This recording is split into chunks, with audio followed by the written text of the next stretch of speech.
Bakit ka ganyan ngayon? Ikaw ba ay biktima ng mundo, ng buhay, o ikaw ang lumilikha ng iyong buhay? Ikaw ba ay pinagtagumpay ng mga kapalaran o merong kang napakalaking papel sa iyong mga tagumpay? Bakit ganyan ang nangyayari sa buhay mo? Ano? Sino ang lumilikha ng reality mo? Proverbs 27:19, as water reflects the face, so one's life reflects the heart. Ang buhay ay salamin ng puso at isip. Ang nangyayari sa buhay ay reflection, bunga ng iniisip at dinarama. Namnamin ang kahulugan niyan. Ang nangyayari sa buhay ay bunga ng isip. Proverbs 4:23, above all else, guard your heart, for everything you do flows from it.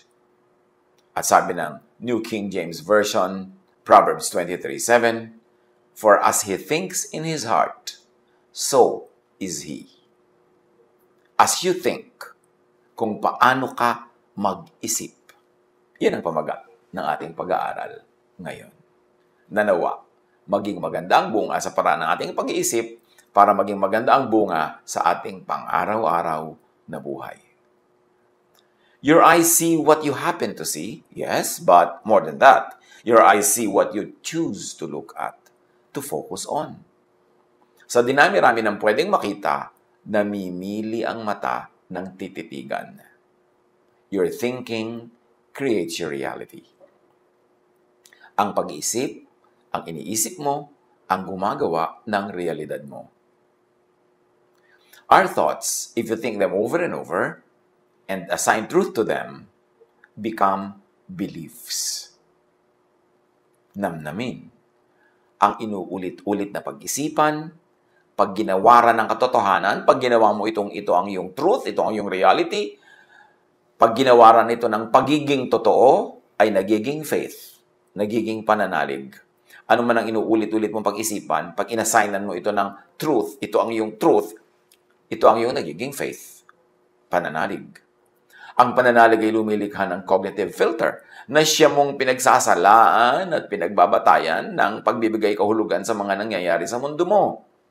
Ang salaan ding ito ang namimili ng mga patunay sa kapaligiran na tumutugma sa pinaniniwalaan mong truth at tumatanggi, nagtatakwil sa mga kakontrang ideya.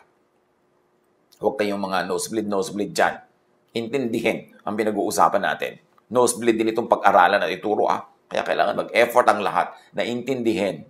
Huwag tayong laging mahalin na sa madali lang. Kailangan nag-iisip tayo ng malalim, malawak, mataas. Pagka mayroon kang pinaniwalaan, pag lagi mong iniisip ang isang bagay, at ito'y pinaniwalaan mo na, inassign mo na ito na yun ang truth, dahil lagi pa ulit-ulit, di mo tinanggihan, in fact, nayakap mo, naging truth mo na, lahat ngayon ang tingin mo sa buong mundo, ito ang panala mo kung ano ang tama at mali, kung ano ang tatanggapin mo at i-reject, kasi nag-assign ka na ng truth sa iyong paniniwala. Kaya dapat bantayan kung anong pinaniniwalaan, kung anong dinidinig, at kung anong gagawin mong, this is my truth. Kasi yun ang magiging salaan mo sa lahat-lahat ng bagay. Dahil sa selective filtering system ng brain, tinatawag na priming, that works on activation-inhibition model, pag ang isip ay primed by a certain belief to look for something, pinagsasarahan nito ang mga kakontrang neural networks. Kaya nahihirapan o mahihirapan kang makita ang patunay na kontra sa nauna o dati ng paniniwala. Pag kinondisyon mo na ang utak mo kung anong katotohanan, pag tinanggap mo ng ito ang katotohanan, at ito na ang iyong naging pananalig, pati sarili mong utak ay mabubulag na, hindi na niya makikita ang mga patunay na kontra doon sa pinaniwalaan mo na.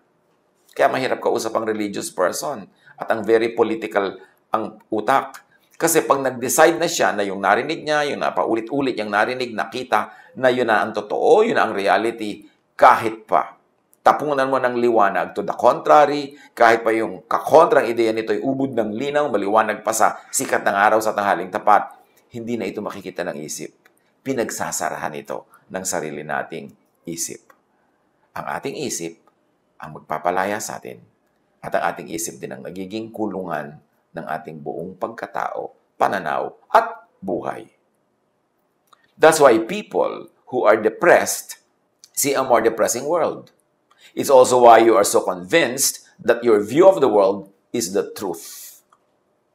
Ito rin ang sanhi, kaya ang tao ay kumbinsido na ang pananaw niya ang siyang tanging katotohanan. Kasi sa katatanggap niya ng tinanggap niya, kauulit-ulit nito, at pag-a-assign niya dito ng ito yung truth, nagsara na ang utak niya sa ibang ideya, lalo ka kontra doon sa niyakap na niyang ideya. Kaya napakahalaga na laging nire-review ang ating pinaniniwalaan, ang ating pinaninindigan. What most people don't realize is that they are participating in creating their own version of the truth. Pero akala nila, yun na lang ang kaisa-isang truth. Kaya dapat pag-ingatan ang iniisip at dinarama. Malamang na pag pinaulit-ulit ito, yan ang magiging reality or truth mo. At yan ang ginagawa ng maraming organized religions, of course. Paulit-ulit. Indoctrination. Almost brainwashing. At kung bata ka pa, nagsimula na ito nadidinig mo sa school, sa church, sa pamilya, ito na ang magiging truth mo. Kaya iba-ibang parts of the world, iba-iba ang truth ng mga tao, nagyagyara-gyara, nagpapatayan for the truth. At ano yung the truth na yon? Yung truth na tinanggap nila sa kanilang isip. At tinatanggihan na ng kanilang isip yung ibang bagay kahit ubod ng linaw na tama yun. Kasi nabulag na ng pananalig ang pag-iisip. Proverbs 4:23, above all else, guard your heart, for everything you do flows from it. Guard your mind, guard your belief, guard your idea, because everything you will do will be shaped by your belief. Proverbs 6:14, who plots evil with deceit in his heart, he always stirs up conflict. Mula sa isip, tungo sa salita at sa gawa. Pagka deceitful at quarrelsome yung isip, ang action niya magiging deceitful and quarrelsome. Natural. Proverbs 27:19, as water reflects the face, so one's life reflects the heart. Ang buhay ay salamin ng puso at ng isip. Ang nangyayari sa buhay ay reflection, bunga lang ng iniisip at dinarama. Nandyan ka dahil inisip mong dapat ay nandyan ka at inisip mong pupunta ka dyan. Nandyan ka dahil pinaniniwalaan mong yan ang best para sa'yo. Nanalig ka, so ginagawa mo. Psalm 139:23, search me, God, and know my heart. Test me and know my anxious thoughts. Dapat laging ipasuri at ipasala sa may likha, sa Word, kay Jesus, sa Jesusness, ang iniisip at dinarama. Maraming tao, sobrang nakondisyonan sila na Pharisees ang tama. Kaya pag tinuruan mo ng Jesusness, nire-reject si Jesus.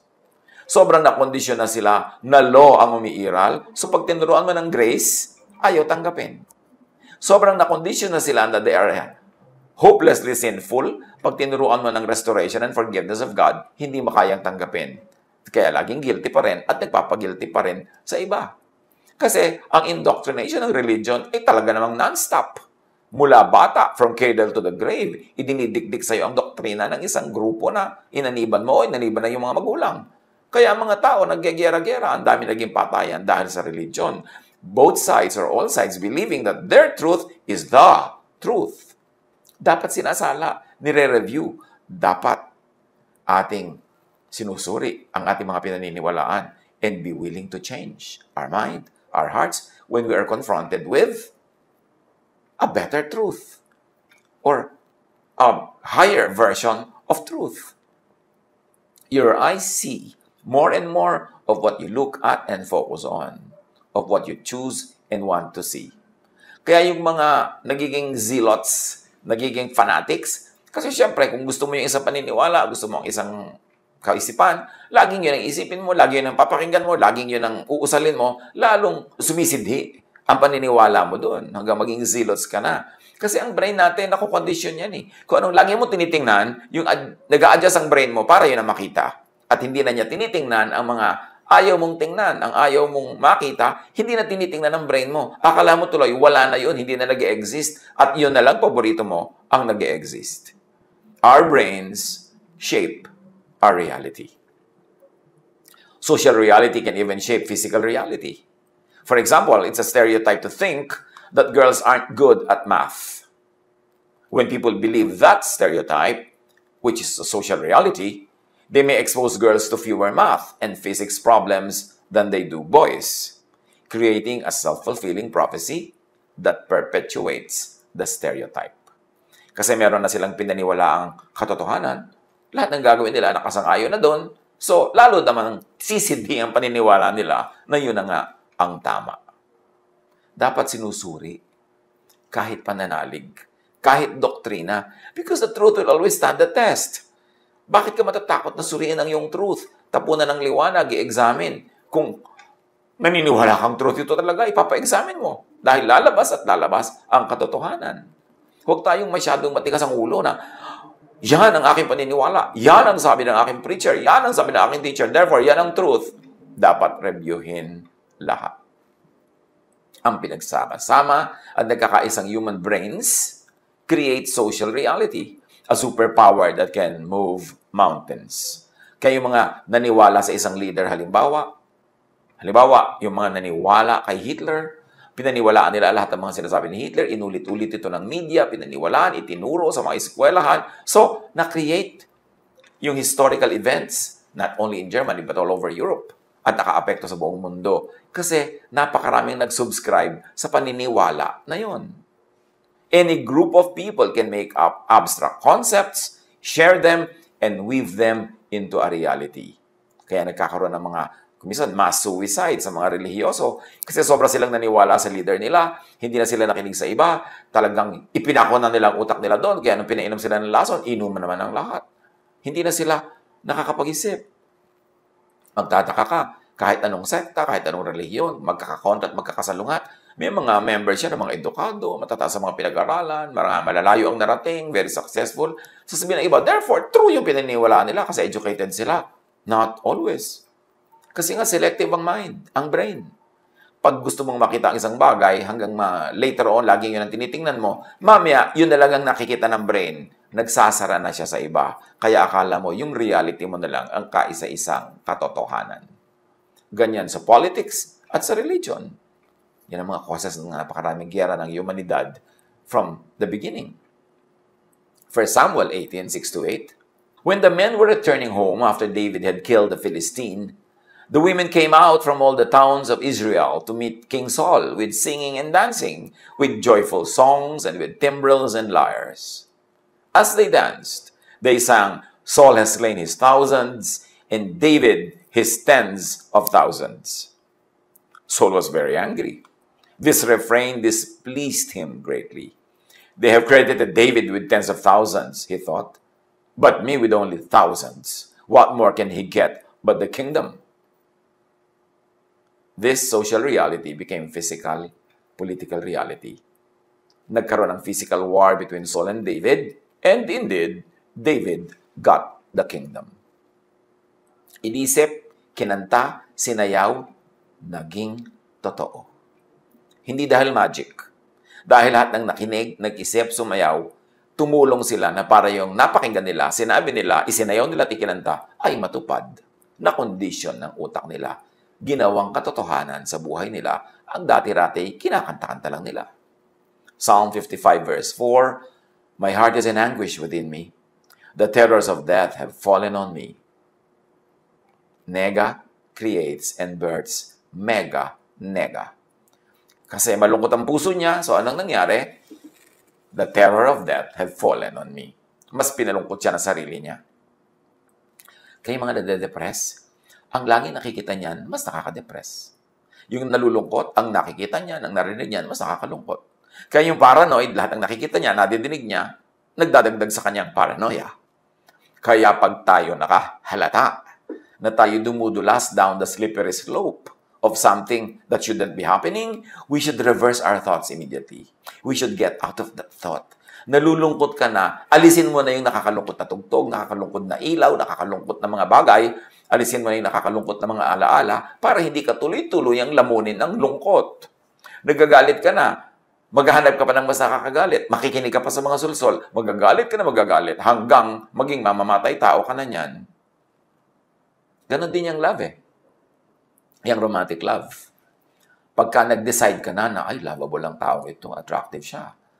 Pag lagi mo siyang inisip ng inisip, pinalaki mo yung maliliit na bagay, lumalaki nga sa isip mo, na-in-love ka na. At pag na-in-love ka na, hindi mo na nakikita ang kapintasan. Ang nakikita mo na lang, yung katangian, dahil yung mind mo selective na. Ang pinipili na lang ng mind mo na tingnan, yung itinuro mo sa mind mo na tingnan. Ang sinasabi na lang ng mind mo, yung gusto mong marinig. Kaya pag in love ka dito kay Bigote, tapos sinasabi ng nanay mo na nagmamahal sa'yo na hindi siya boto, ayaw niya, sa nanay mo pa ikaw magagalit. Hindi ka naniniwala, hindi mo makita yung truth ng nanay mo kasi binulag ka na ng truth na isinaksak mo sa sarili mong utak. Kaya pinag-iingatan ang iniisip. Pinag-iingatan na pinapanood, pinapakinggan. Kasi pag pinakinggan mo ng pinakinggan at tinanggap mo, at inassignan mo ng truth, na ito na ang truth ko, ang utak mo, wala nang ibang aaproban kundi yung sang-ayon doon sa decision na yon. Tatanggihan niya, tatakpan, hindi na papapasukin ang mga salungat na ideya. Hanggang maging bigot ka na, maging one-sided brain ka na, maging one-sided utak and thinking, hanggang maging bias ka na. Kaya ang utak, ang belief, laging challenge, laging tinatanong, laging tinatapunan ng liwanag ni Jesus.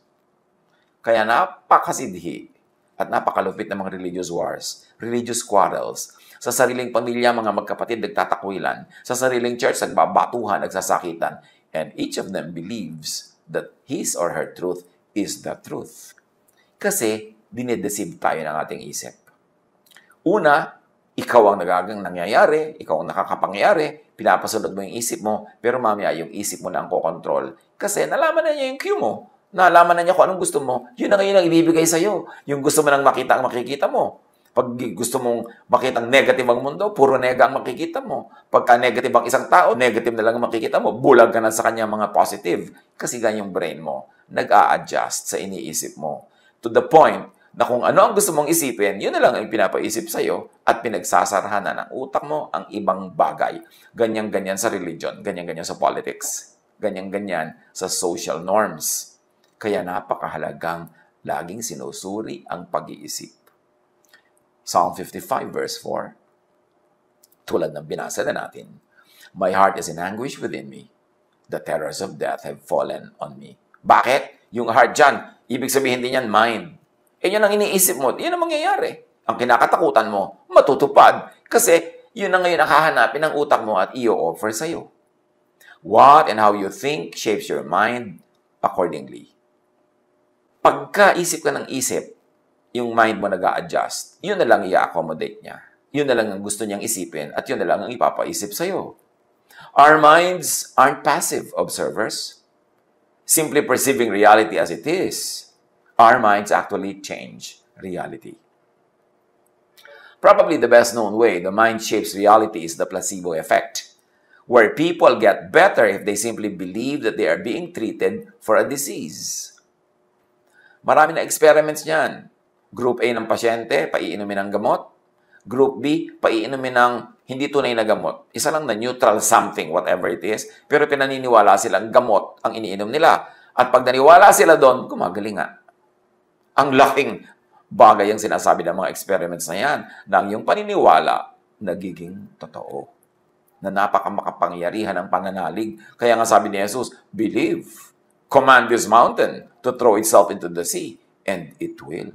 It will become your reality. Pain is highly responsive to each person's psychology and mindset.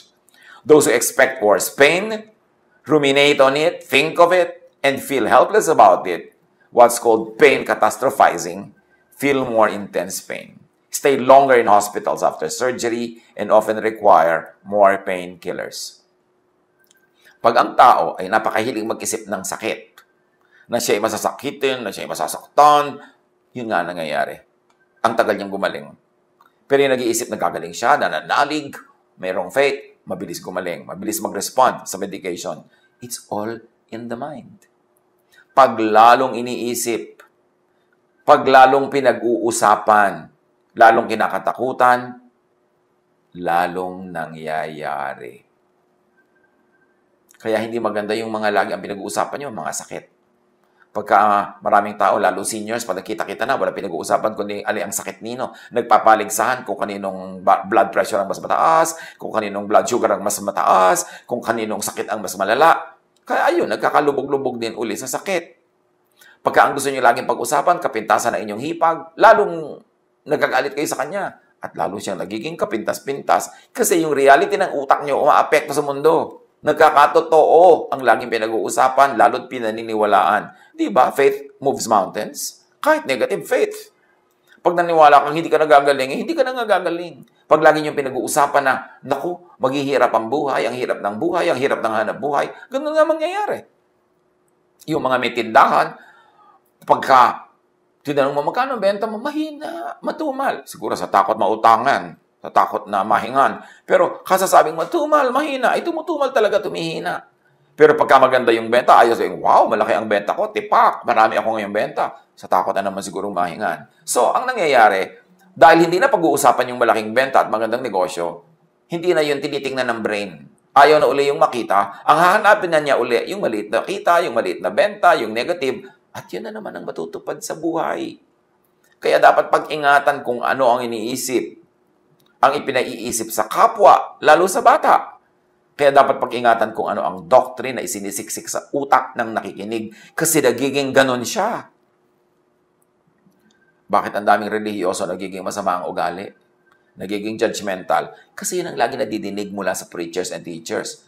Judgmentalism.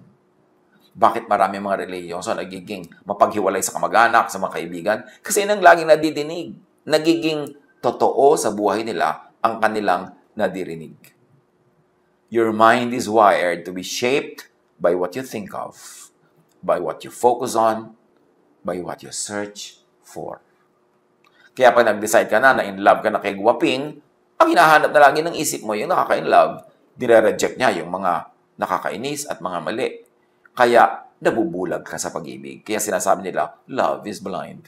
Because now you decide what to see, you decide what to hear, you decide your reality, and once you have decided on it and you believe in it, and you assign it truth, it will happen. Yun ang himala. Yun ang hiwaga. Yun ang power ng pag-iisip. What you think, you will become. If you want to change the outside, you must first change the inside. You must change the attention of your thoughts because what you think directly influences how you feel. And how you feel directly influences how your body reacts. And how your body reactions directly influence how you behave, and how you behave comes to define what you are and what you experience in life. Totoo ang ini-imagine. Pag in-imagine mo ngayon na ang mahal mo sa buhay ay nagtataksil sa'yo, nagiinit na yung punong tainga mo, bumibilis na ang tibok ng iyong puso at ang iyong pulso, sumisikip na ang iyong paghinga, at humihirap na ang iyong pakiramdam. Imagination mo lang yun. Hindi pa yung nagaganap sa kanya. Pero pag naganap na sa isip mo, umaapekto na sa iyong katawan. Thoughts become physical realities. Tumatawid mula sa loob ng iyong utak papunta sa buo mong katawan. Kaya ang imagined things become real. Kung ano ang gusto mong maging real in your life, yun ang lagi mong isipin, yun ang lagi mong imaginin. Ganon din yung mga sexual desires. Pagka in-imagine mo na nakikipagtalik ka sa isang tao, lahat na ng mga sensations ng tunay na pakikipagtalik, ay mararamdaman mo na rin. Kasi nasa isip mo na. Pag iniisip, nagiging totoo sa physical world. Kaya dapat pag-ingatan ang iniisip. Pag inayos ang loob, aayos ang labas. Pag inayos ang isip, aayos ang mundo, aayos ang buhay. So nagsisimula ang lahat sa pag-iisip. Paano ka ba mag-isip? Optimistic, pessimistic, positive, negative, mapaniwalain o ayaw maniwala? Paano? Thoughts, in and of themselves, have no power. It's only when we actively invest our attention into them that they begin to seem real. And when we engage with specific thoughts, we begin to feel the emotions that were triggered by these thoughts. We enter a new emotional state, which then influences how we act. Pag inisip, nakakaapekto sa emosyon. Yung emosyon, makakaapekto sa yung action. Kaya sa isip, nagsisimula ang lahat. Psalm 10:4, in his pride, the wicked man does not seek him. In all his thoughts, there is no room for God. Kaya merong believer at may hindi believer. Kauulit ng belief, nagiging belief. Kauulit ng unbelief, nagiging unbelief. Sa isip nagsisimula at nagwawakas ang lahat. Psalm 13:2. How long must I wrestle with my thoughts, and day after day have sorrow in my heart? How long will my enemy triumph over me? But the real enemy is within. The real enemy is the thought. When you think you are defeated, you feel defeated, you act defeated, you get defeated. When you think you're triumphant, you feel triumphant, you act triumphant, you become triumphant. Imagine what happens to and in your life when you always think sin and judgment. Di ba lagi yan ang tema ng mga relihiyon? Sin and judgment. What will happen to your heart? Kung ang laging pinag-uusapan, ang laging topic, ang laging nadirinig, sinasabi, sinasambit ay sin and judgment, what will happen to your thought? What will happen to your emotion? What will happen to your actions? What will happen to your life? Imagine what happens to you and in your life when you always think confession of sin, repentance, evil, when you always think of the devil. Devil lagi ang topic, devil ang pinag-uusapan, devil ang dinirinig at ipinaririnig. So you see the devil in your cup, in your coffee cup. Kasi lagi yun ang iniisip. Ano ang nangyayari sa iyong isip, sa iyong emosyon, sa iyong action kung ang laging issue ay end of the world, death, spiritual warfare? Pagka ang laging focus ang iyong religious activity ay warfare, pati sa prayer, warrior ka. Ano nangyayari? Natatahimik ka o hindi? Natatakot ka o hindi? Nagugulo ka o napapayapa? Kung anong pinag-iisip, yun ang nadarama. Ang nadarama nagiging action. Ang action nagiging lifestyle. Observe how what counselors and other prayer warriors here think of and pray for, and how these things affect their own lives. Kaya maraming counselors, mga taga-dasal, mga so-called intercessors, etc., ay depressed. Kung walang defense mechanisms, kung walang filters, kung walang distressors at detox, nadadala nila sa buhay nila yung mga nadidinig nila laging problema. Nadadala nila yung nadidinig nila at pinag-uusapan at ipinagdarasal into their thoughts. Nadadala ng thoughts nila into their feelings and emotions, at dinadala ng kanilang feelings and emotions into their actions. In other words, nagmamanifest sa sarili nilang mga buhay, yung mga lagi nilang nadidinig at pinag-uusapang problema ng iba. Liban na lang na ang counselor ay sanay, may technical expertise and training na sumala ng mga ganitong bagay, maglagay ng mga filter para hindi maging buhay niya yung mga buhay na lagi nilang pinag-uusapan. Psalm 55 verse 2, Hear me and answer me. My thoughts trouble me, and I am in distraught. Apply this. Look at and look for what you really want to see. What do you really want to see in your life? What do you really want to happen in your life? Look at and look for these things. Do you want love, beauty, hope? Ito yun ang lagi mong tingnan, pag-usapan, hanapin, bungkalin, linangin, i-develop. Pero kung lagi mong iniisip ay hatred, ugliness, hopelessness, yun ang magiging kulay, hugis, tunog, galaw ng iyong buhay. What you focus on is what becomes powerful. Your attention empowers an idea. Each of us is a brain that is designed to be malleable and plastic and open to our influence. It is constantly shaping itself to be the best one it can ever be for us. Our experiences are the fuel for the shaping, and everything we see, feel, experience, sense, and do is slowly but surely changing the architecture of our brains, sending gentle instruction on how they can build to best support us. Nosebleed na naman. Ang ibig lang sabihin, kung ano ang lagi mong gustong isipin, yun ang ina-entertain ng iyong brain, at yung brain mo nag-a-adjust doon sa thought na gusto mo para masyahan ka, para ibigay sa iyong hilig. Kaya yung brain mo, masunurin lang sa gusto mong puntahan. Hindi ka dinadala ng brain mo kung saan-saan. Ikaw ang nagdadala sa brain mo doon by exercise, by habit, by repetition. So, pwede mong i-reshape ang iyong brain to be positive or negative, to be hopeful or hopeless, to be beautiful or unbeautiful. Depende sa lagi mong iniisip, tinitingnan, tinititigan, at pinagtatampisawan ng mga ideya. Every time you have an experience, the relevant neurons switch on and start firing. As this happens, neural connections get stronger and new synapses start growing. The neurons that aren't as needed will eventually wither away. Ang mga neurons ng ating brain na hindi natin laging ine-engage, ginagamit, pinapaandar, kinokomission, nawawala, nalilimutan, nabubura. Kaya mamaya, bulag ka na, yun na lang gusto mo laging isipin ang naiisip mo, yun na lang gusto mong makita ang nakikita mo. Kasi hindi mo ginagamit yung ibang neurons. Again, dinidisiplina dapat ang sarili. Imagine, kung ang lagi mong hinahanap ay ang wala, di laging wala ang iyong nakikita. Imagine kung laging hinahanap ay kapintasan, di kapintasan ang makikita mo talaga. Imagine kung laging hinahanap ay ang katatakutan, nakaka-worry, nakakasad, nakaka-depress, irereklamo, yan lahat ang pipiliin ng isip mong makita. Kasi yan ang sinasabi mo sa kanyang tingnan. At i-accommodate ka ng brain mo, yun talaga lagi ang titingnan at hahanapin, ipepresent sa'yo.